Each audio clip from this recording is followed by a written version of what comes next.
राधे राधे दोस्तों, आप सभी का हमारे YouTube चैनल पर बहुत बहुत स्वागत है।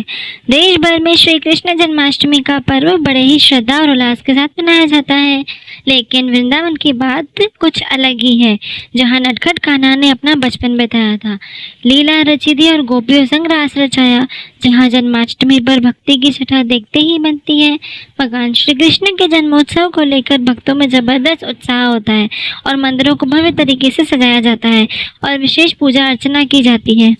खासकर वृंदावन स्थित प्रसिद्ध बांके बिहारी मंदिर में जन्माष्टमी का पर्व अत्यंत भव्यता के साथ मनाया जाता है। इस पावन अवसर पर पूरे वृंदावन में दिव्य ऊर्जा और आनंद की अनुभूति होती है। तो आइए जानते हैं वृंदावन में श्री कृष्ण जन्माष्टमी कब और कैसे मनाई जाएगी। भगवान श्री कृष्ण की जन्मभूमि और उनकी लीलाओं की भूमि वृंदावन मथुरा दोनों ही स्थान श्री कृष्ण जन्माष्टमी पर विशेष महत्व रखते हैं।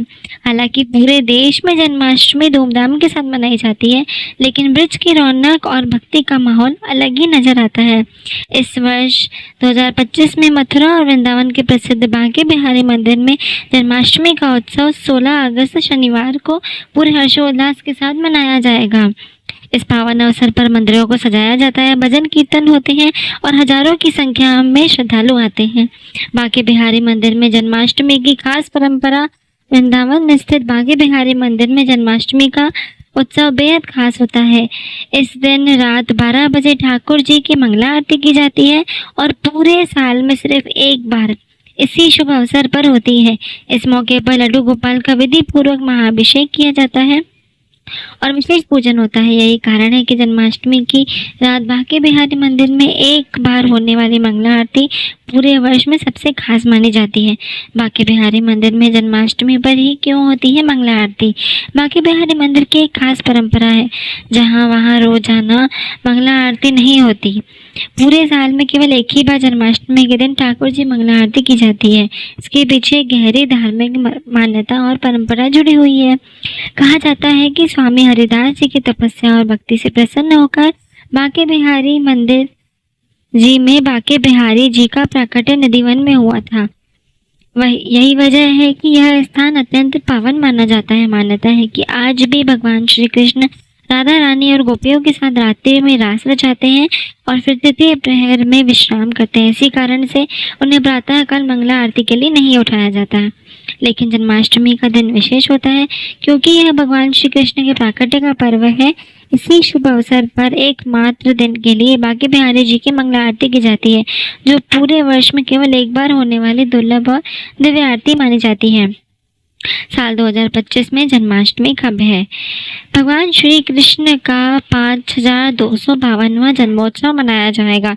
इस साल जन्माष्टमी की तिथि को लेकर भ्रम की स्थिति बनी हुई है। पंचांग के अनुसार 15 अगस्त की रात 11:49 पर अष्टमी तिथि की शुरुआत होगी और इसका समापन 16 अगस्त को रात्रि 9:24 पर होगा। वहीं रोहिणी नक्षत्र का आरंभ 17 अगस्त को सुबह 4:38 पर होगा। इस साल अष्टमी तिथि और रोहिणी नक्षत्र का मिलन नहीं हो रहा है, इस वजह से भ्रम की स्थिति बनी हुई है। 16 अगस्त को जन्माष्टमी मनाना उचित होगा। जिस साल ऐसी स्थिति बनती है तो अष्टमी तिथि और रोहिणी नक्षत्र का मिलन नहीं होता है, तब उदय तिथि के अनुसार 16 अगस्त को ही जन्माष्टमी मनाना उचित होगा। मुहूर्त: निश्चिता पूजा का समय 12:04 से 12:47 तक। 17 अगस्त अवधि 43 मिनट। पारण समय 5:51 से 17 अगस्त के बाद मध्य रात्रि का क्षण 12:25 तक।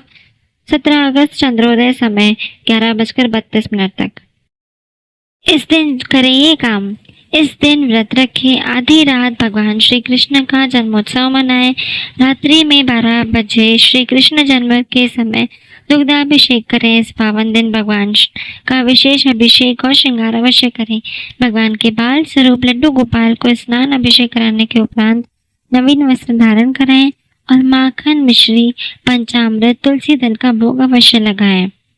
जन्माष्टमी का महत्व: शास्त्रों के अनुसार श्री कृष्ण जन्माष्टमी पर भगवान श्री कृष्ण को मथुरा की नगरी में राजकुमारी देवकी और उनके पति वासुदेव के 8 6वें पुत्र के रूप में अवतरित हुए थे। मान्यता है कि जो व्यक्ति कृष्ण जन्माष्टमी का व्रत रखकर पूजा अर्चना करते हैं, उनकी सब मनोकामनाएं पूरी होती हैं। साथ ही कृष्ण जन्माष्टमी पर भगवान कृष्ण की आराधना करने से सुख समृद्धि की प्राप्ति होती है। साथ ही जन्माष्टमी का व्रत रखने से व्यक्ति को अक्षय पुण्य की प्राप्ति होती है। वहीं इस दिन लोग भजन कीर्तन करते हैं और जन्मोत्सव मनाते हैं। इस दिन के लिए मंदिरों को विशेष तौर पर सजाया जाता है। वहीं महाराष्ट्र में जन्माष्टमी के दिन दही हांडी का आयोजन भी किया जाता है, जो भगवान कृष्ण के बचपन की लीलाओं का प्रतीक है। ऐसी और भी इन्फॉर्मेटिव वीडियोस के लिए आप हमारे चैनल से इसी प्रकार जुड़े रहें। हमारे चैनल को लाइक शेयर और सब्सक्राइब करना बिल्कुल ना भूलें। धन्यवाद।